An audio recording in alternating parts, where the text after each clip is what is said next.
Factorisation. HCF आपका लिए familiar नाम है, बिल्कुल आपने सुना हुआ है, छोटी क्लासेज में आपने करते थे। HCF का मतलब है highest common factor. Common factor से ही मतलब निकला वाला फैक्टराइजेशन ही आपने इधर करनी है। उसने मेंशन भी कर दिया फैक्टराइजेशन। तो हमने फैक्टर्स बनाने हैं इनके। फैक्टर्स बनाने के बाद हमने जो उसमें कॉमन होगा वो फैक्टर ले लेना है। कॉमन फैक्टर ही आपका हाईएस्ट कॉमन फैक्टर होगा। सिंपल सा करने का तरीका है, जैसे 21x⁴y एंड 35xy⁴, ये दो वैल्यूज़ दी हुई हैं आपको। आपने इसकी भी फैक्टराइजेशन करनी है और इसकी भी फैक्टराइजेशन करनी है। अब इसकी फैक्टराइजेशन हमने कैसे की, 21 है, आप इसका एलसीएम ले लें।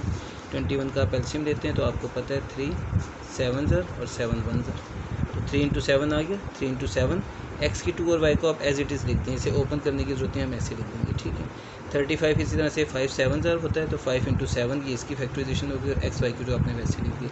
अब देखें कॉमन इसमें क्या है, ये आपको नज़र आ रहा है कॉमन 7 आपका कॉमन आ गया ये, ठीक है। उसके अंदर में x⁴y और xy⁴, इसमें क्या कॉमन है, देखें x⁴ और x में देखें पहले। x⁴ और x में जो कॉमन होगा वो छोटा जो नंबर होगा ना वो आपका कॉमन होता है, ये याद रखें। वेरिएबल के अंदर जो छोटी वैल्यू होगी, ये x⁴ बड़ी वैल्यू है, x छोटी वैल्यू है, ये x की 1 है तो ये कॉमन आ जाएगी। इसी तरह y और y⁴ में y कॉमन आ जाएगा। तो 7x एंड y ये कॉमन आया, तो यही आपका कॉमन फैक्टर है, हाईएस्ट कॉमन फैक्टर, ठीक है। ये आपका आंसर आ गया सिंपल से। आगे क्वेश्चन है वो अलजेब्रिक एक्सप्रेशंस आपको दी हुई है, ठीक है। अलजेब्रिक एक्सप्रेशंस में थोड़ा सा तरीका चेंज हो जाता है, चेंज तो नहीं आप कह सकते, सेम वैसे ही है, बस कुछ आप करने के तरीके में ये फ़र्क आएगा। अब देखें यहाँ पे आपने जितने भी क्वेश्चंस करने हैं उसमें आपके पास जो फैक्टराइजेशन है, फैक्टराइजेशन का कोई नया तरीका नहीं होगा। आपने जो आपने पीछे तरीके पढ़ लिए थे 4.1 और 2 में, वही फार्मूलाज अप्लाई होने हैं, वही तरीका है। किसी में आपने मिड टर्म ब्रेक करनी है, किसी में आपने फार्मूला अप्लाई करना है। जैसे यहाँ पे आपको नज़र आ रहा है ये शेप बनी हुई है a⁴ - b⁴ की, तो यहाँ पे हमने a⁴ - b⁴ का फार्मूला अप्लाई करना है, उससे फैक्टराइजेशन कर लेंगे। यहाँ पे आपको कॉमन नज़र आ रहा है, कॉमन का तरीका अप्लाई करना है, कॉमन के बाद आपके पास फैक्टराइजेशन हो जाएगी, ठीक है। तो फैक्टराइजेशन के वही सारे अप्लाई करने तरीके जो हमने 4.1 और 2 में पढ़ लिए हैं, इसलिए कोई नई चीज़ नहीं है। बस उसके बाद में हमने कॉमन लेना है और हाईएस्ट कॉमन फैक्टर निकाल लेना है, ठीक है। देखिए 4x⁴ - 9y⁴, पहला पार्ट इसका ये वाला, ये सॉल्व करने लगे हैं। 4x⁴ को आपको पता है 2x का होल स्क्वायर लिख सकते हैं, 9y⁴ को 3y का होल स्क्वायर लिख सकते हैं। तो अब ये पूरा a² - b² बन गई शेप। अब a - b × a + b करके लिख दिया, इसको आप 1 कह दें। एक्सप्रेशन ये 1 बन गई ताकि आपको कॉमन लेने में आसानी हो जाए, ठीक है। सेकंड में आपने पहले 2x⁴ - 3xy, यहाँ पे आपको नज़र आ रहा है x कॉमन है, x कॉमन लिया तो यहाँ से 2x बच गया और -3y बच गया x कॉमन लेने के बाद, ये चीज़ आ गई। ये 1 और ये 2 हो गया। अब आप देखें इसमें और इसमें आपको साफ नज़र आ जाएगा ये जो चीज़ है, ये और ये आपके पास कॉमन में आ गई, ठीक है। तो 2x - 3y आपने कॉमन लिख दिया, हाईएस्ट कॉमन फैक्टर हो गया आपका। थर्ड पार्ट है x⁴ - 1 और x⁴ + x + 1 दिया हुआ है। x⁴ - 1 a³ - b³ का फॉर्मूला है, क्योंकि 1 को हम 1 का क्यूब लिख सकते हैं ऐसे। तो ये देखें x⁴ - 1 की 3 लिख दिया ऐसे, ये a³ - b³ की शेप बन गई। अब आपने यहाँ पे इसका फॉर्मूला अप्लाई कर दिया, a³ - b³ का फॉर्मूला है a - b x - 1 यानी वो लिखा और आगे इसका स्क्वायर, इन दोनों का प्रोडक्ट प्लस में और 1 का स्क्वायर, ये हमने लिख दिया। तो ये x - 1 × x² + x + 1 बन जाएगा, ठीक है। ओपन करके ये शेप आ गई इसकी, x² + x + 1, ये इसका आंसर आ गया x⁴ - 1, ठीक है। ये पहला पार्ट आपका हो गया इसका। इसी तरह से आपके पास दूसरी जो चीज़ है x⁴ + x + 1, उसमें आपने कुछ भी नहीं करना, क्योंकि वो एज इट इज़ ही लिख दी जाएगी x⁴ + x + 1, और यही आपकी कॉमन में आ जाती है चीज़, क्योंकि x⁴ - 1 में जो दूसरा पार्ट आ रहा है वो हिस्सा ये आ रहा है, ये और ये कॉमन, तो x⁴ + x + 1 आपका कॉमन, ये आंसर आ गया हाईएस्ट कॉमन फैक्टर, ठीक है जी। फोर्थ पार्ट है आपका a⁴ + 2a⁴ - 3a और 2a⁴ + 5a⁴ - 3a लिखा हुआ। हम पहले इसे सॉल्व करते हैं। इसमें देखते हैं, सबसे पहले तो आपको नज़र आ जाएगा a कॉमन है, a कॉमन लिया तो ये चीज़ आ गई। अब ये जो एक चीज़ है ये आपके पास क्वाड्रेटिक एक्सप्रेशन है, देखें, और इसकी फैक्टराइजेशन हो जाती है। क्वाड्रेटिक एक्सप्रेशन ये भी थी, ठीक है, लेकिन ये इसकी फैक्टराइजेशन नहीं होती थी, इसलिए ये आंसर में आपके पास कॉमन भी ये निकल आया था। यहाँ पे अब हम कॉमन इसकी फैक्टराइजेशन करेंगे, वो मिड टर्म ब्रेक करके। रूल वही के देखें, 3 1 ज़ा 3 बनता है, यानी -3 है। आपने इसकी फैक्टराइजेशन करके मिड टर्म ऐसे ब्रेक करनी है कि प्लस माइनस करें तो 2a आंसर है और मल्टीप्लाई करें तो -3 आंसर है। ये सारी वो मिड टर्म ब्रेक है जो मैं आपको बहुत अच्छी तरह से समझा चुका हूँ पिछले एक्सरसाइज के अंदर, तो आप वहाँ से इसे देख सकते हैं अगर कोई प्रॉब्लम है तो। ये आपने ब्रेकिंग कर दी, देखें, +3 - 1, +3 - 1 का मतलब +2 भी आ जाता है और 3 × 1 -3 भी आंसर आ जाता है मल्टीप्लाई करें तो, ठीक है। बाकी आपको पता है ये कांस्टेंट जो भी वेरिएबल जो भी होते हैं यहाँ पे x हो, y हो, z हो, a b c d हो, वो वैसे साथ लिखे जाते हैं। मैंने आपको कोफिशिएंट के साथ ही इसकी फैक्टराइजेशन बताई हुई है सिंपल सी, ठीक है। 3a - 1 है, 2a भी बन रहा है और 3 × -1 -3 भी बन रहा है। आगे अब हम इसके पेयर बना लेते हैं। यहाँ से हमारे पास a कॉमन है, वो हमने a कॉमन ले लिया तो यहाँ से a+3 बच गया। यहाँ से -1 कॉमन लेंगे, जब कुछ कॉमन नहीं है तो 1 कॉमन लेते हैं और साइन माइनस का आएगा तो -1 कॉमन आ जाएगा। -1 कॉमन लेंगे अब तो ये a बच जाएगा वैसे और ये 3 आ जाएगा वैसे, लेकिन साइन चेंज हो जाएगा। आपको बताया था कि जब माइनस कॉमन लेते हैं तो सेंट्रली का साइन चेंज हो जाता है, ठीक है। ये दोनों अब सेम हो गए, a+3 तो a+3 कॉमन में आ गया, यहाँ से a बच गया और यहाँ से -1, तो ये a × a+3 × a-1 ये आपका आंसर आ गया पहले पार्ट का। ये आपकी 1 की एक्सप्रेशन होगी, ठीक है। सेकंड है 2a³ + 5a³ -3 है। यहाँ से भी आप देखिए a कॉमन ले लेंगे तो ये 2a³ + 5a -3 आ गया। यहाँ फिर हमने मिड टर्म ब्रेक करनी है। अब वही रूल कि अब 3 को अब इससे मल्टीप्लाई करें, ठीक है। 3 × 2 = 6 बनता है। जो 4.1 का लास्ट पार्ट था हमारा उसमें ये वाली एक्सप्रेशन थी, ठीक है, जिसमें यहाँ कोफिशिएंट होता था कोई ना कोई x के साथ, तो ये वही चीज़ बन गई 6 है। अब 6 का आप एलसीएम लेते हैं उसी तरह से, तो 6 का एलसीएम लेके आपके पास 2 3s और 3 1s, तो ये आपके पास 2 3 और 1, तो ये 2 और 3 जो है और ये 1, ठीक है। ये 3 आपके पास नंबर इस तरह से आ गए, ठीक है ना। तो ये आपके पास 6 और 1 में एक्सप्रेशन टूट जाएगी, तो प्लस का 6 होगा और माइनस का 1 होगा। ये सारी वो डिटेल है जो हम पीछे सीख चुके हैं, ठीक है।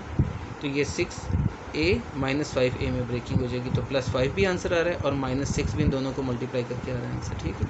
तो ये 2a कॉमन लिया आपने तो यहाँ से आ गया a+3 और यहाँ से -1 कॉमन लिया उसी तरह से तो a+3, तो अब आपके पास ये भी a+3 कॉमन में आ गया और ये 2a - 1 हो गया। ये जो कॉमन लिया हुआ a है ये आपके पास सेम इसी तरह आता जाएगा, इसलिए हम ये बड़ी ब्रैकेट साथ साथ देते जाएंगे। उसके बाद में आप अब इसे ओपन करके लिख दें, ब्रैकेट ख़त्म करके, यानी a × a+3 2a - 1। अब देखिए फर्स्ट एक्सप्रेशन और सेकंड एक्सप्रेशन में आपको कॉमन साफ नज़र आ जाएगा। आपके पास कॉमन जो आ रहा है वो a+3 कॉमन आ रहा है और a भी कॉमन आ रहा है, ठीक है। तो a × a+3 ये आपका कॉमन यानी हाईएस्ट कॉमन फैक्टर आंसर आ रहा है, ठीक है जी। ये आपका 4th पार्ट हो जाता है। ये आगे 5th पार्ट है। इसमें मैंने ज़रा साइन मेरे चेंज हो गए थे क्योंकि मेरी बुक दूसरी है तो उसमें गलतियाँ बहुत हैं। ये t² - 3t - 4 है वैल्यू, ठीक है। t² + 5t + 4 t² - 1 t² - 3t - 4 पहले इसकी इस एक्सप्रेशन की हमने फैक्टराइजेशन करनी है क्योंकि कोऑर्डिनेट एक्सप्रेशन है। उसी तरह से अब देखें ये जो चीज़ है ये -4 बनती है, ठीक है ना। -4 1 ज़र -4, तो -4 की फैक्टर हमने एलसीएम लेना है जिससे कि आपके पास आंसर इस तरह से आए कि -3 आ जाए प्लस माइनस से और मल्टीप्लाई करने से -4, तो वही रूल -4 + 1 में हमने इसे ब्रेक करना है, ठीक है। -4 + 1 का आंसर -3 भी आ रहा है और मल्टीप्लाई करें तो -4 भी आ जाता है, ठीक है जी। तो यहाँ से अब आपने इसी तरह से t कॉमन लिया t - 4 और यहाँ से +1 कॉमन लिया t - 4। अब t - 4 सेम है तो t - 4 कॉमन आ गया और t + 1 ये आ गया आपके पास। पहली एक्सप्रेशन होगी सॉल्व। दूसरी t² + 5t + 4 है, बिल्कुल आसान सी। जब आपके पास तीनों प्लस की हो तो दोनों वैल्यूज़ प्लस में तोड़ेगा ये। देखिए +4 + 1 +5 भी हो रहा है और 4 1 ज़र 4 भी हो रहा है, तो 4t + t में तोड़ दिया हमने इसे +4 लिख दिया आगे वैसे, ठीक है। आगे हमने कॉमन लिया t + 4, 1 कॉमन लिया t + 4, तो t + 4 × t + 1 ये बच गया आपके पास। ये सेकंड एक्सप्रेशन होगी। अब इसमें 3 एक्सप्रेशन आई हुई हैं। तीसरी है t² - 1 है, ठीक है। तो t² - 1 ये आपके पास a² - b² की शेप बन जाती है। 1 का 1 का स्क्वायर लिखेंगे तो ये भी a - b × a + b आ गया।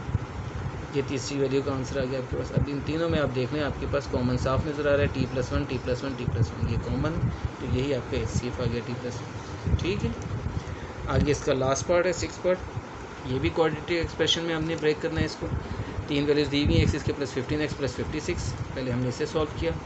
अब देखिए 56 का आप एलसीएम लेते हैं तो सेम वही मेथड है, वही तरीका। 56 का एलसीएम मैं आपको यहाँ लिख के दिखा देता हूँ। देखिए 2 2 28, ये 2 1 ज़र 2 4 ज़र 2 7 ज़र 7 1 ज़र, ठीक है।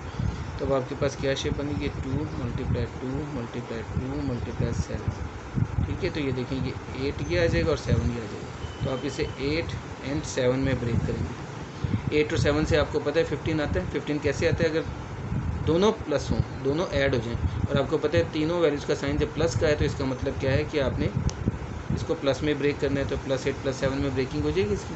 तो वही हमने लिख देंगे +8x + 7x + 56 as it is, और फिर आपने यहाँ पे कॉमन ले लिया। इन दोनों के अंदर से x कॉमन है तो x + 8 और यहाँ से 7 कॉमन है तो x + 8, ठीक है। आगे उसके बाद में यहाँ दोनों में x + 8 कॉमन है, ये लिख दिया, और यहाँ से x बचा, यहाँ से 7 तो x + 7 ये आ गया। ये पहली एक्सप्रेशन आ गई। दूसरी आपके पास x square plus 5x minus 24 है, ठीक है। अब हम उसकी फैक्टराइजेशन करते हैं उसी तरह से। 24 की एलसीएम ले लें आप। 24 का जब आप एलसीएम लेंगे तो ये आ जाएगा 2 1 ज़र 2 2 ज़र 2 6 ज़र 2 3 ज़र 3 1 ज़र। अब आपके पास फिर ये 2 मल्टीप्लाई 2 मल्टीप्लाई 2 मल्टीप्लाई 3 आ गया, ठीक है। अब आप इसको कैसे फैक्टर बनाएंगे, आपको चाहिए 5 और 24। 5 कैसे आएगा, देखें 8 और 3 से 5 आ सकते हैं। 8 एंड 3 ये दोनों 5 बनाएंगे कब, जब ये सब्ट्रैक्ट हो तभी 5 आता है। तो अब आपको +5 चाहिए, तो इसका मतलब है बड़ी वैल्यू का साइन प्लस का होगा, छोटी का माइनस होगा, तभी ये +5 बनेगा आपके पास, ठीक है। +5 आ गया। और इन दोनों को अगर मल्टीप्लाई करें तो 8 3 ज़ा 24 ही है, प्लस माइनस माइनस तो माइनस 24 भी आ रहा है। तो इसका मतलब है हम इसे +8 - 3 में तोड़ देंगे। साथ x वेरिएबल जो है उसी तरह से लिखा जाएगा 8x - 3x - 24, ठीक है। अब यहाँ से आप x कॉमन ले लेंगे, x + 8 - 3 कॉमन लेंगे तो वही बात x और +8 आएगा साइन चेंज करके, ठीक है ना। जब माइनस कॉमन लिया तो हमने साइन चेंज करना है, इसका आपने ख्याल रखना है हमेशा। अब ये आपके पास x × x + 8 - 3 × x + 8 आ गया, जो x + 8 कॉमन तो x - 3 बच गया आपके पास। ये आपकी फर्स्ट एक्सप्रेशन बन गई, ठीक है। दूसरी वैल्यू सिंपल सी x², तीसरी जो है थर्ड x² + 8x है, यहाँ से x कॉमन लेंगे तो x + 8 आ गया। अब ये थर्ड एक्सप्रेशन आपकी ये है, वो ये लिख दिया 1 2 एंड 3, 1 ये थी 2 3। अच्छा 1 आपके पास देखें ये थी एक्सप्रेशन जिसमें x + 8 x + 7 आंसर आ रहा है। सेकंड एक्सप्रेशन में x + 8 × x - 3 आ रहा है, और थर्ड एक्सप्रेशन में x + 8 आ रहा है, x × x + 8। तो ये आपके पास x + 8 कॉमन आया, तो यही आपका HCF आ गया, ठीक है जी। ये आपका फर्स्ट क्वेश्चन का सारे पार्ट 6 पार्ट जो थे वो सॉल्व हो जाते हैं जी। अब हमारा सेकंड क्वेश्चन शुरू होता है। सेकंड क्वेश्चन में हमने HCF ही मालूम करना है, लेकिन रूल अब चेंज हो गया। अब हमने इसे करना है डिवीजन मेथड से, ठीक है। फर्स्ट क्वेश्चन में हमने इसे फैक्टराइजेशन से किया था, अब हमने डिवीजन से करना है इसे। डिवीजन मेथड भी नॉर्मली वो चीज़ है जो कि आपको आती है, डिवाइड करना है आपने सिंपल, ठीक है। जैसे कि हमने पीछे 7 6 7 8 क्लासेस में डिवाइड करना सीखा हुआ है, वेरिएबल से वेरिएबल को, ठीक है। दोनों वेरिएबल एक्सप्रेशन को जो आपकी क्वाड्रेटिक एक्सप्रेशंस वगैरह हैं, या क्वाड्रेटिक एक्सप्रेशन ना से आप अलजेब्रिक एक्सप्रेशन का नाम लें, ठीक है। अलजेब्रिक एक्सप्रेशन को अलजेब्रिक एक्सप्रेशन से डिवाइड करना हमने सीखा हुआ है। सेम वही रूल अप्लाई करना है हमने। इनमें दोनों वैल्यूज़ में देखें 2 वैल्यूज़ दी हुई हैं आपको, इनमें ये बड़ी वैल्यू है, ये छोटी वैल्यू है। तो जो बड़ी वैल्यू है उसको हम अंदर रखेंगे, छोटी वैल्यू को हम बाहर रखेंगे। ऐसे 3x - 2 ये हमने बाहर लिख दिया, और 27x³ + 9x² -3x - 10 ये हमने अंदर लिख दिया, ठीक है जी। अब आपने इसको डिवाइड करना है। अब देखें डिवाइड करने का सिंपल सा रूल ये होता है कि ये जो फर्स्ट वैल्यू है इसकी और इसकी फ़र्स्ट वैल्यू तरतीब से होनी चाहिए वैल्यू आपकी। अगर ये आगे पीछे हैं तो आपने इसे तरतीब दे देनी है। वैसे आपको क्वेश्चन ऐसा नहीं कोई भी दिया हुआ जिसमें तरतीब ना हो, पहले सबसे बड़ी, फिर उससे छोटी, फिर उससे छोटी, फिर उससे छोटी। और बड़ी किसके लिहाज से होती है, जो वेरिएबल आपको दिया हुआ है। यानी x दिया हुआ है तो x³ बड़ी है, x² उससे छोटी, x1 उससे छोटी, और ये बगैर x की यानी x⁻0 वाली वो सबसे छोटी। यहाँ भी आपने तरतीब देनी है। इन दोनों में आपको पता है x वाली यही है, एक अकेली वैल्यू है, तो यही सबसे बड़ी है। तरतीब पहले देना बहुत ज़रूरी है। उसके बाद में हमने क्या करना होता है, इस वैल्यू को हमने चेक करना है, इस तक पहुँचना है हमने। तो 3 का टेबल हमने पढ़ना है पहले, जो 27 पे आ जाए। तो 3 9 ज़र होता है, वो 27 हमें पता चल गया। अब x को किससे मल्टीप्लाई करें कि x³ आ जाए, तो वो x² है। x को x² से मल्टीप्लाई करें तो x³ आता है। तो इसका मतलब ये कि 9x² आपने ऊपर लिखना है। अब जिनको ये मेथड नहीं आता, इस तरह से तरीके से नहीं समझ में आता है, ठीक है, जो भूल गए हैं पीछे पड़ा हुआ, उनके लिए एक आसान सी लॉजिक बता रहा हूँ, ठीक है। वो ये क्या है, आपने इस वैल्यू को देखना है, फर्स्ट वैल्यू 27x³ ये लिखा आपने ऊपर, और यहाँ पहली वैल्यू कौन सी है 3x, जिससे आपने डिवाइड करना था ना, इस वैल्यू से आपने इस वैल्यू को डिवाइड करना है इस वैल्यू से, ठीक है। तो इसको आप ऊपर लिखेंगे फर्स्ट वैल्यू को, इसको आप नीचे लिखेंगे 27x³/3x। अब ये आपने अभी रिसेंट भी करते रहे, आपको ये तरीका पता है, इसमें कोई मुश्किल नहीं होगी। 3 9 27 ये आ गया, और x³ और x आपको पता है दोनों डिवाइड हो रही हैं, तो ये x⁻1 है, ठीक है। तो पावर आपस में सब्ट्रैक्ट हो जाती हैं, तो ये x³ ओवर x⁻1 है, तो ये x³ -1 बना, यानी आपके पास ये चीज़ यूँ बन गई 9 ऐसे आ गया, और ये आया x³ -1 which is equal to x²। तो 9x² आ रहा है, यानी 9x² वो वैल्यू है जो कि आपने इधर लिख देनी ऊपर। अब आप चेक कर सकते हैं, 9x² आपने यहाँ लिखा। अब आप देखें 3x को 9x² से मल्टीप्लाई करें, 3 9 27, x को x² से मल्टीप्लाई किया, तो पावर्स आपको पता है ऐड होती है मल्टीप्लाई करने में, तो 1 और 2 3 हो गया, तो ये x की 3 बन गया। सिंपल सी चीज़ है, ये आपके पास 27 x की 3 आ गया, क्योंकि ये आंसर बिल्कुल सेम आना चाहिए। अगर ये नहीं आ रहा तो आपकी डिवीजन सही नहीं हो रही। तो 3 9 से 27 और x की 2 को x से किया तो x की 3, ये आपके पास 27 x की 3 आ गया। अब ये जो चीज़ आ चुकी है उसके बाद में आगे जितनी भी वैल्यूज़ हैं यहाँ पे वो सब इससे मल्टीप्लाई होंगी। जैसे -2 है तो -2 को 9 से मल्टीप्लाई किया, -18 आ गया, और साथ x की 2, तो 18 x की 2 आपका आंसर आ रहा है, -18 x की 2 वो आपने इसके नीचे लिख देना है जो x की 2 वाली है। ठीक है, अगर x की 2 वाली यहाँ ना होती, कहीं और होती, आगे होती, तो वहाँ लिखेंगे जहाँ भी होगी। तो -18 x की 2 आपने ये लिखा। ठीक है, ये काम हो गया। उसके बाद अगला रूल हमारा ये था कि हमने साइन चेंज करने होते थे डिवाइड में, पहला काम यही है। ठीक है, इसका साइन प्लस है माइनस कर दिया, इसका साइन माइनस है प्लस कर दिया। ठीक है, अब ये कैंसिल होगा, जो कि हमेशा कैंसिल होना है। ठीक, ये वो बातें जो आपने याद रखनी है। अब +9 और +18, 27 x की 2 आ गया, -3x एज इट इज़ उतार दिया, और -10 भी हमने नीचे उतार दिया इसलिए। अब फिर यहाँ पे वही वाली बात देखें, ये 3x, ये 27 x की 2, अभी ये छोटी है ये बड़ी है, तो हमने इसको फिर उसी तरह से डिवाइड करना है। अब आपको फिर समझ नहीं आ रही, आप फिर यहाँ लिखें 27 x की 2, जबकि ये सेम ही वैल्यू है, और ये 3x आपने नीचे लिख दिया। ठीक है, ये वाला। अब फिर वही 3 9 से 27 आया, और x की 2 में से x की 1 को माइनस कर दिया, यानी कि x की 2 और x की 1 को डिवाइड किया, तो x की 2 -1 आया। x की 2 -1 आपके पास में x आंसर आ गया, यानी 2 - 1 1 होता है, तो x की 1 बन गया ये। तो यहाँ पे अब आपके पास क्या आ जाएगा, +9x। ठीक है, अब फिर आप इसको मल्टीप्लाई से करना शुरू कर दें। 3 9 से 27 लिखा, x और x की 1, x की 2 आ गया, मल्टीप्लाई हो गया। ठीक है, मल्टीप्लाई करते हैं, मल्टीप्लाई कर दिया। आगे -2 को इससे मल्टीप्लाई किया तो -18 आ जाएगा, प्लस माइनस माइनस होकर -18x, तो -18x इसके नीचे हम लिख देंगे। ठीक है, अब ये आपके पास फिर साइन चेंज होंगे, क्योंकि डिवाइड में हमने यही काम करना है, माइनस से प्लस, और ये प्लस है तो ये माइनस हो जाएगा। इधर आप प्लस लिख के माइनस लिखें, या आप ऐसे डायरेक्ट लिख दें, कोई नहीं, लेकिन थोड़ा नीचे करके लिखना है। ठीक है, ताकि हमें कि अलग नज़र आए कि हमने साइन चेंज किया है। ये कैंसिल हो गया, और जो साइन चेंज करते हैं, देखिए यहाँ भी मैंने इन दोनों को सॉल्व किया था, ये साइन ख़त्म हो गया, अब ये साइन भी ख़त्म हो गया। -3 + 18, -3 + 18 का मतलब आ गया +15x -10। ठीक है, 15x -10 आ गया। ये 3x है, ये 15x है। अब भी ये इससे डिवाइड कर सकता है, क्योंकि अगर ये वैल्यू बड़ी है तो ये भी डिवाइड हो सकती है 3x। ठीक है ना, अगर सेम आ जाए वैल्यूज़ तो वो भी आपस में डिवाइड हो सकती हैं। अगर ऐसा हो जाता है कि यहाँ वैल्यू छोटी होती है और यहाँ बड़ी होती तो फिर डिवाइड नहीं होगी, फिर HCF का असल रूल अप्लाई किया जाएगा कि हमने फिर इसको बाहर और इसको अंदर करना होता है। वो अगले क्वेश्चन में आएगा जहाँ हम समझ लेंगे।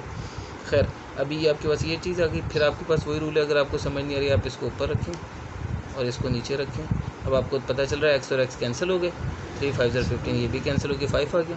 जैसे x की पावर 1 x की पावर 1 है, तो x की पावर 1 - 1 0 हो गया, तो x की 0 1 होता है। वो रूल कर लें या आप कैंसिल कर लें, एक ही बात है। ठीक है, तो +5 आया, वो आपने ऊपर लिखा। अब 3 5 15, तो ये 15x आ गया यहाँ पे, माइनस प्लस माइनस, और 2 5 10, तो -10 आ गया यहाँ। ये पूरा डिवाइड हो गया।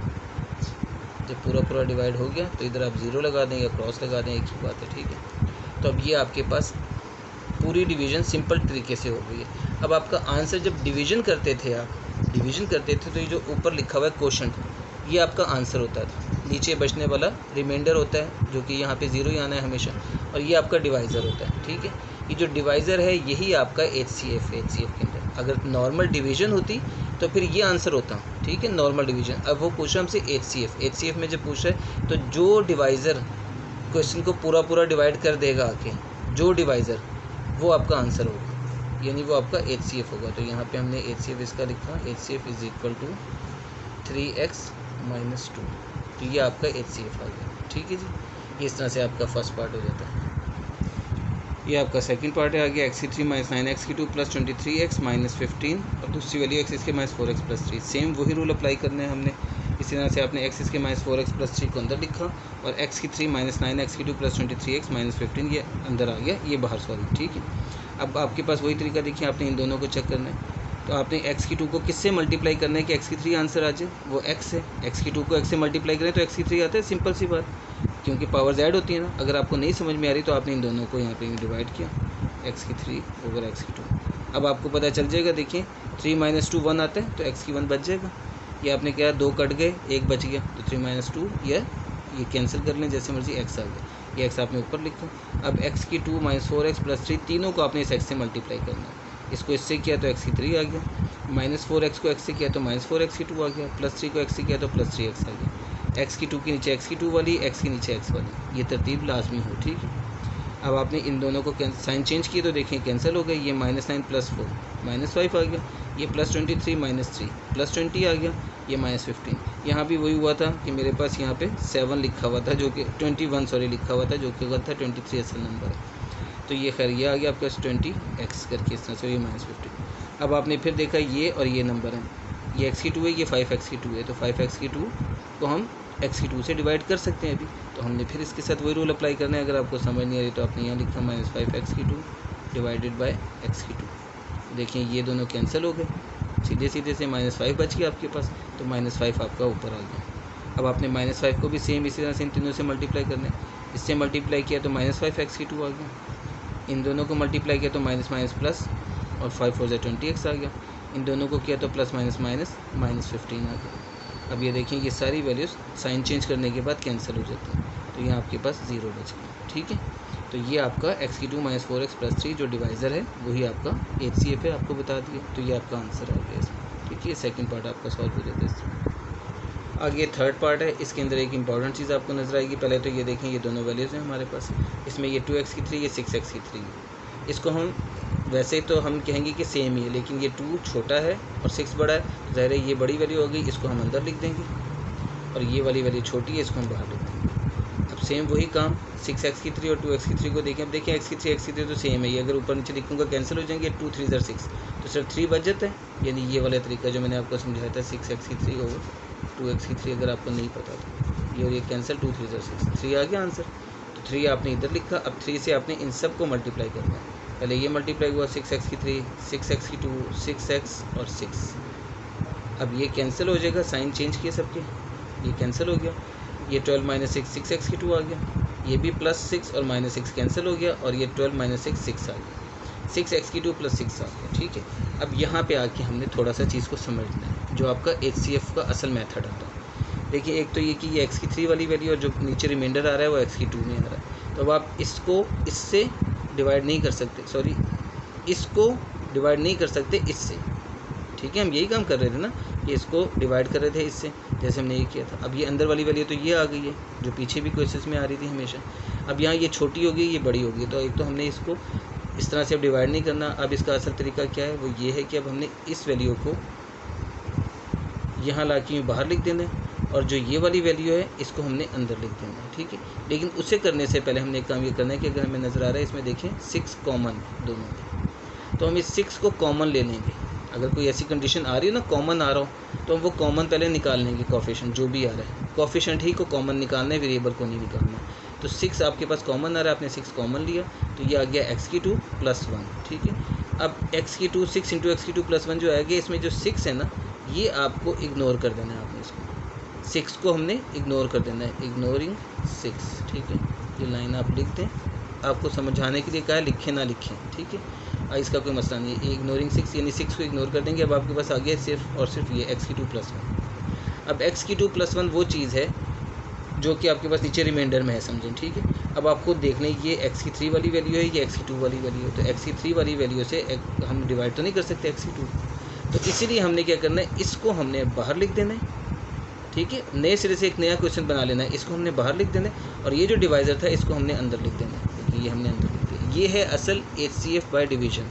जो ये रूल है वो ये रूल है कि इस तरह से हमने करनी होती है, कि इस तरह से हम रकमों को चेंज करते जाएंगे।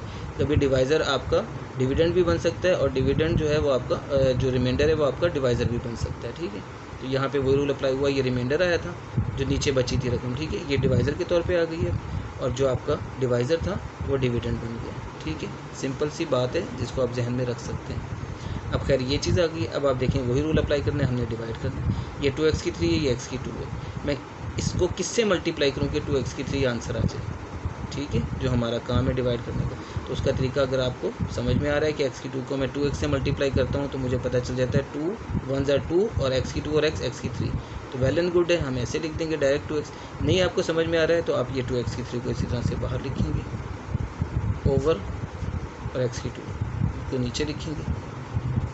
ये आप रफ़ वर्क में सामने भी कर सकते हैं क्वेश्चन के, कोई हर्ज नहीं है, और किसी और रफ़ कॉपी पे भी कर सकते हैं, कागज़ पे कर सकते हैं। अब देखें 2 तो वैसे ही आ जाएगा एज इट इज़, क्योंकि कैंसिल नहीं हो रहा, और एक्स की 3 और एक्स की 2 में से आपको पता है एक्स बच जाएगा, ये एक्स की 2 और एक्स की 3 दो कैंसिल हो गए, एक बच गया, या वही रूल की ये दोनों डिवाइड हो रहे हैं तो पावर सब्ट्रैक्ट होगी, 3 - 2 1, तो एक्स की 1 आ गया आपके पास, यानी 2x, ये आपके पास आंसर आया इस चीज़ का, ठीक है ना। तो यानी 2x जो है वो आपने यहाँ ऊपर लिख देना, ये आपने 2x ऊपर लिखा। अब आपने इन दोनों वैल्यूज़ को इससे मल्टीप्लाई किया, तो देखिए एक्स की 2 को 2x से मल्टीप्लाई किया तो 2x की 3 आता है, वो इसके नीचे लिख देंगे, सेम आ गया आंसर। फिर x की 2x को 1 से मल्टीप्लाई किया तो 2x आ गया, वो हम इसके नीचे लिखेंगे क्योंकि ये x की 2 वाली है, इसके नीचे नहीं लिखना बल्कि हमने x वाली के नीचे लिखना है, ये हमने लिख दिया। अब साइन चेंज किए, दोनों ही इत्तेफाक से कैंसिल हो गई हैं, तो अच्छी बात है कैंसिल हो गई, जितनी कैंसिल हो जाए उतना फ़ायदा है। अब यहाँ पे 2x की 2 बच गया प्लस 2 बच गया, तो ये आपके पास चीज़ आ गई है, ठीक है। अब फिर वही रूल है, x की 2 है तो ये 2x की 2, तो सिंपल सी बात है, x की 2 को 2 से मल्टीप्लाई करेंगे हम तो 2x की 2 आ जाता है, तो ये हमने यहाँ प्लस 2 लिखा, और अब हमने इसको दोनों से मल्टीप्लाई कर दिया, 2x की 2 वो इसके नीचे लिख दिया, तो 2 1 2 वो इसके नीचे लिख दिया। साइन चेंज किए, दोनों के साइन चेंज होने के बाद सेम हो गई, कैंसिल हो गई, ख़त्म हो गई वैल्यू। अब आपके पास HCF क्या है, ये देखिए पीछे जब क्वेश्चन हम कर रहे थे उसमें पहली वैल्यू जो ये होती थी, यही आपके पास पूरा सॉल्व करके रिमाइंडर को 0 कर रही थी, और यही आपका HCF आ जाता था।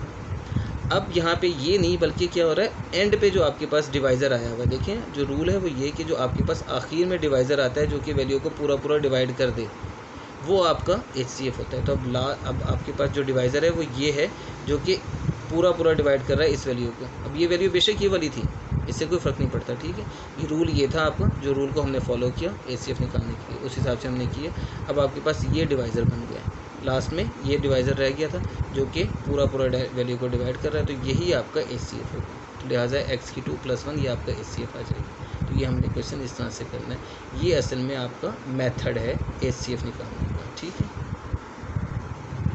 अच्छा जी, ये है आपका लास्ट पार्ट यानी 4th पार्ट। अब इसमें देखिए आपके पास ये 3 वैल्यूज़ दी हुई हैं, एक ये है, एक ये है और एक ये है। अब इसे हमने कैसे करना है, इसका सिंपल सा तरीका है कि आप इधर भी आप इनमें से कोई सी भी 2 वैल्यूज़ छोटी बड़ी कर वो आप ले लें। जैसे कि ये वैल्यू है 2x की 3, ये x की 3 वाली है, ये x की 2 वाली है, तो ये भी छोटी, ये सबसे बड़ी है, ये उससे छोटी कह लें और ये उससे छोटी, तो आप ये और ये भी ले सकते हैं, लेकिन आपको ज़रूरत नहीं है, आप ये और ये लें, ठीक है। आप इन दोनों को पहले लें और फिर आप इसे सॉल्व करें। तो ये इन दोनों में ये x की 3 - 4x को हमने इस तरह से बाहर लिखा, और ये जो है आपके पास 2x की 3 + 4x की 2 - 16x, इसको आपने अंदर लिख दिया, ठीक है। अब देखें आगे सिंपल सी हुई बात, x की 3 को किससे मल्टीप्लाई करूँगी 2x की 3 आ जाए, हमने पहले नंबर देखना है तो आप वो 2 है, ठीक है। 2 से अगर आप x की 3 को मल्टीप्लाई करेंगे तो 2x की 3 आ जाएगी, ठीक है। 2 × x की 3 आपको पता है तो 2x की 3 होता है, सिंपल सी बात। या वही वाली बात, आप इन दोनों को डिवाइड करें तो आपको पता है x की 3 कैंसिल हो जाएगा, 2 बच जाएगा तो 2 ऊपर लिखा। अब आप इसे मल्टीप्लाई करने 2x की 3 आ गया, ये लिख दिया आपने। फिर -4x को भी 2 से किया तो -8x आ गया, -8x इसके नीचे लिखेंगे क्योंकि ये x वाली है, तो -8x यहाँ लिख दिया हमने, ठीक है। अब इनके साइन चेंज कर दिया हमने, ये साइन चेंज किया हमने, तो अब ये आपके पास कैंसिल हो गया, और ये आपके पास इस तरह से तरतीब से लिखना है। अच्छा ये आप याद रखें, जो भी है आपके पास, आपने बेशक इसके नीचे लिखा था ये वाली, लेकिन पहले ये वाली लिखेंगे x की 2 वाली, फिर ये -16 + 8 जो कि -8x बन जाता है, ये लिखेंगे, ठीक है। ये लिख दिया हमने। इसके बाद अब आपके पास देखें फिर वही वाली चीज़ है जो अभी हमने थर्ड पार्ट में यानी की थी। यहाँ पे अब आप देखें 4 कॉमन आ रहा है, x भी कॉमन आ रहा है, लेकिन आपने x कॉमन वेरिएबल नहीं लेना, कांस्टेंट सिर्फ कॉमन लेना। तो ये 4 आपका कॉमन में आ गया, तो यहाँ से बचा आपके पास x की 2 - 2x, तो x की 2 - 2x ये चीज़ है। अब यहाँ भी आप देखें, इन दोनों को देख लें या इसको देख लें, ये x की 3 है, ये x की 2 है, यानी ये बड़ी है, ये छोटी है। तो जब ये चीज़ आ गई कि आपके पास नीचे बचने वाली रकम छोटी हो गई है, तो अब हम इसको बाहर रखेंगे और इसको हम अंदर रखेंगे, ठीक है। वही रूल जो हमने अभी किया था। तो ये अब हमने ये वाली वैल्यू नहीं लेनी, ये लेना है, और 4 को वही काम कि इग्नोर कर देना है, इग्नोरिंग 4, ठीक है। ये आपको बार बार कह रहा हूँ, लिखें ना लिखें कोई हर्ज नहीं। तो ये आया x की 2 - 2x, ये आपने यहाँ लिखा, और अंदर आ गया आपके पास x की 3 - 4x, ठीक है। फिर वही वाली बात, x की 2 को किससे मल्टीप्लाई करें कि x की 3 है, ठीक है। आपको बार बार बता चुका हूँ, वही तरीका होगा। x से अब हमने मल्टीप्लाई करना है x की 2 को, तो x की 3 आता है, तो अब हमने यहाँ x लिख दिया। अब आपने इन दोनों वैल्यूज़ को x से मल्टीप्लाई करना है। x की 2 को x से किया तो ये x की 3 आ गया, -2x को x से किया तो -2x² आ गया, ये -2x² हमने यहाँ आगे करके लिख दिया। क्यों? क्योंकि हमारे पास x² वाली वैल्यू ही नहीं है यहाँ पे कोई, तो हमने इस तरह से लिख दिया इसे। ठीक है, अब हमने साइन चेंज करने इनके, ये हमने साइन चेंज किया, ये साइन चेंज, ये कैंसिल हो गया। यहाँ पे क्या बच गया? अब ये और फिर ये, लेकिन तरतीब क्या कहती है? पहले बड़ी फिर छोटी, तो ये बड़ी वैल्यू है, ये छोटी है, तो हमने ये ख्याल रखना है इस बात का बेटा। ये आपने 2x² वाली पहले लिखनी है और फिर -4x वाली लिखनी है। ठीक है, और ये प्लस में है तो +2x², ये -4x है, वैसे लिखिए। अब देखें ये x² है, ये 2x² है, अभी भी ये दोनों डिवाइड हो सकती हैं, यानी कि ये वैल्यू को मैं डिवाइड कर सकता हूँ इससे, क्योंकि ये बड़ी है, ये छोटी है। तो x² को किससे मल्टीप्लाई करूँ कि 2x² आ जाए? वही सिंपल सी बात, 2 है वो आपके पास नहीं समझ आ रही, तो आपने 2x² को ऊपर लिखा, x² को नीचे लिखा, तो आपको पता चल जाएगा x² से कैंसिल होकर 2 ही बचता है, वो 2 आ जाएगा यहाँ पे। ठीक है, अब हम चेक भी कर लेते हैं। अब आपने इस 2 को इन दोनों से मल्टीप्लाई करना है, 2 को इससे किया तो 2x² आ गया, फिर इससे किया तो प्लस माइनस माइनस 2 2 4, तो ये -4 और x -4x आ गया। ठीक है जी, ये आपके पास ये शेप आ गई। अब आपने साइन चेंज किए, साइन आपने हर स्टेप में हमेशा चेंज करना है। ये भी कैंसिल, -4 +4 ये भी कैंसिल। ठीक है जी, यहाँ पे ये चीज़ आपका पहला पार्ट क्वेश्चन का ख़त्म हो गया। अब इसका रिमाइंडर आपका जो HCF है यहाँ पे वो ये है x² - 2x। ठीक है, अब इसका आंसर ये नहीं निकला अभी, क्यों? क्योंकि आपके पास 3 वैल्यूज़ थी, इन दोनों को हमने सॉल्व किया था, जिसका आंसर अभी ये आ गया। ठीक है, अब हम ये थर्ड वैल्यू जो है इसको लेंगे। अब आपको नज़र आ रहा है ये 3x² - 6x है, और जो आपके पास आंसर आया हुआ ये x² - 2x है। तो ये छोटी वैल्यू है और ये बड़ी वैल्यू है, तो हम क्या करेंगे, इसको अंदर रखेंगे और इसी वैल्यू को बाहर रखेंगे उसी तरह से। ठीक है, तो हम आगे क्वेश्चन इसी तरह शुरू कर देते हैं। ये आपने लिखा है x² - 2x को बाहर, और जो तीसरी वैल्यू थी 3x² - 6x। अगर ऐसा हो जाता कि ये वैल्यू छोटी होती और ये बड़ी होती, तो फिर हमने इसको अंदर कर देना था और इसको बाहर लिख देना था। ठीक है, इससे कोई फ़र्क नहीं पड़ता कि आपने ये नहीं है बात कि आप वो जो वैल्यू दी हुई है क्वेश्चन में वो आपने अंदर लिखनी है। आपके पास कंडीशन वही रहेगी कि जो बड़ी होगी वो अंदर आएगी, जो छोटी होगी वो बाहर आएगी। ठीक है, हमने उस रूल को फॉलो किया। अच्छा जी, अब देखेंगे x² - 2x है और ये 3x² है, तो x² को सीधा सीधा हम 3 से मल्टीप्लाई करेंगे तो 3x² आ जाएगा, तो हमने यहाँ 3 लिख दिया। तो x² को 3 से मल्टीप्लाई किया, 3x² आ गया, फिर -2x को 3 से किया तो प्लस माइनस माइनस और -6x आ गया।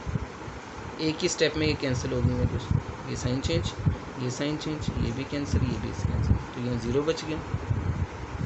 अब आपके पास क्वेश्चन ख़त्म हो गया। तो ये वाला ही जो हिस्सा है आपका डिवाइज़र, यानी वही जो था ऊपर वही यहाँ भी आ गया, तो ये आपके पास HCF आ जाएगा x² - 2x, ये आपका आंसर आ गया। ठीक है जी, तो ये आपका क्वेश्चन नंबर 2 भी माशाल्लाह ख़त्म हो गया। 4.3 का क्वेश्चन नंबर 1 और 2 हमारा लेक्चर भी यहीं पे ख़त्म होता है आज का। अल्लाह हाफिज़।